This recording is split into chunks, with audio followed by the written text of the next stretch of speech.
Trust is one of the foundational elements of leadership, but a lot of people struggle building trust. So in today's video, I'm going to be going over 4 strategies that you can use to build trust inside of your organization. Now, before we get into what those 4 strategies are, please remember to hit that thumbs up and that subscribe button so you can get notified whenever we create more videos just like this, which we are going to be releasing every single week. Okay, so let's get right into these 4 strategies for how to build trust at work. This is important because without trust, you can tell that the relationship is going to break down. Employees are not going to contribute their best ideas. Employees are not going to be collaborating. They're not going to be supporting each other. It's very hard to work with somebody or be in a relationship with somebody that you don't trust. And over time, what's going to happen? You'll create a toxic culture and the relationship will end, usually not in a good way. So what should you be doing?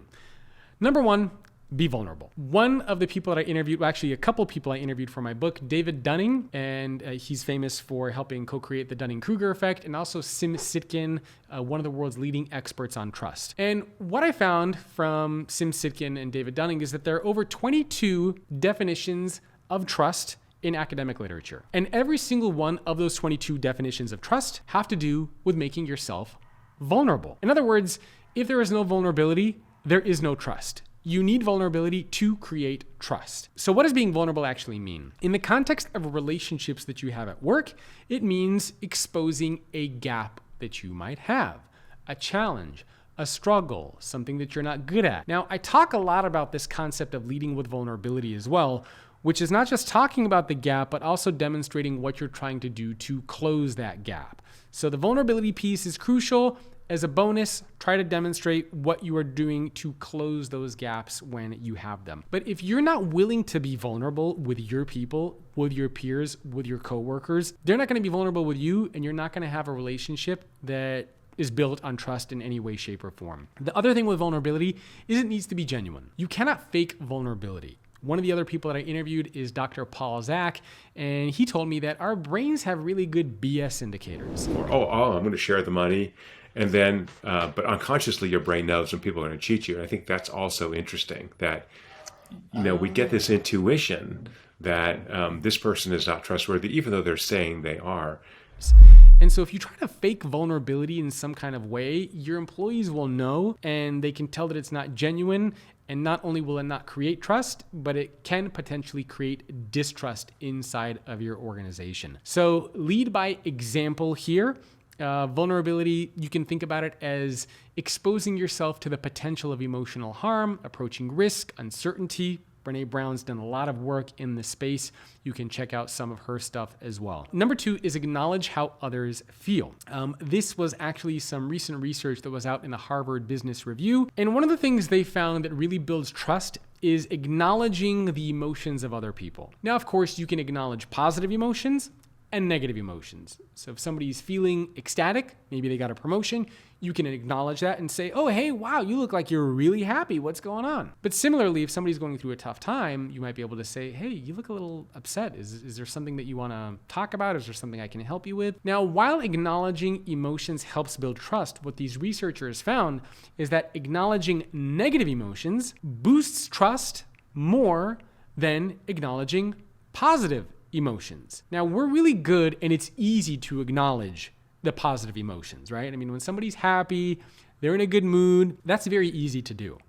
It's much harder to acknowledge and talk about the negative emotions, the challenging emotions, right? That is a much, much harder thing to do. So when you can acknowledge and talk about that with one of your peers and coworkers, that really helps build a lot more trust. Another strategy that you can use is to be consistent. One of the CEOs that I interviewed recently is Sal Abate. He's the CEO of a company called Veritiv. And he told me this story where early on in his career, he worked for this really, really tough boss.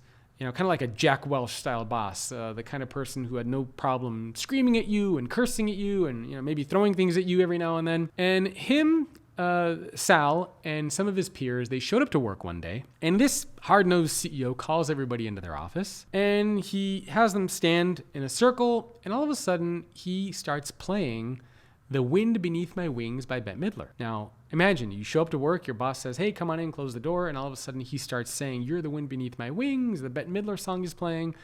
And Sal told me that these employees looked at each other and they thought that their CEO just had a stroke. He came in and he called all of us together and he started playing the song Wind Beneath My Wings from Bette Midler. And he started telling the organization how we were the wing between. And this was so out of character for this guy. But at a 19-year-old, I was like, what was that? I mean, it was over, it was out of character, so much so that we all thought he was having a nervous breakdown. In fact, they talked and they said that they actually preferred the old boss, the one who acted like he wanted to kick your teeth in, because at least they knew what they were getting with that kind of a person. There was consistency. So you can't just randomly show up to work one day, be a totally different person, and expect that that's going to create a level of trust. It can actually create some distrust because people feel like they don't know you anymore. So try to be consistent. It doesn't mean that you can't change over time, but change is obviously gradual, not something that just happens overnight. So consistency here means in terms of a few things. Consistency in terms of your values, consistency in terms of your behaviors, consistency also in terms of your performance, the fact that you're able to deliver things, the fact that you're reliable.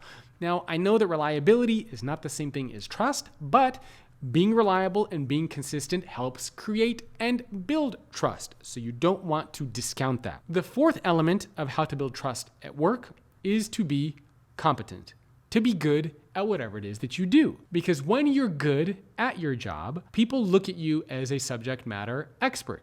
People look at you as somebody that they can go to for help, somebody that they can go to for guidance. And again, it's not to say that being good at your job alone creates trust, but it's an important thing, especially in a work context, if you want to create trust, when you know the person that you're talking to has actually been able to do good quality work, again, time and time again. You can imagine if you're on a team with somebody, they're not doing good quality work and they're turning things in, you're probably not going to trust them because they have a reputation for not being competent. So competence does help build trust. So again, 4 strategies that you can use. Number 1, be vulnerable. Be okay talking about the gaps. Bonus if you can talk about what you're doing to actually close those gaps. Number 2 is acknowledge how other people you work with are feeling. Acknowledge positive emotions and negative emotions, but negative emotions boosts trust more than acknowledging the positive emotions. Number 3 is be consistent in terms of your values, how you behave, your performance. And strategy number 4 is to remember to be good at your job, because when you are good at your job, it helps build trust amongst your peers and amongst your leaders. So I hope you found this video useful and valuable. Leave a comment, let me know what you think. I love seeing comments from all of you. And remember to subscribe to the channel for more content just like this. I'll see you.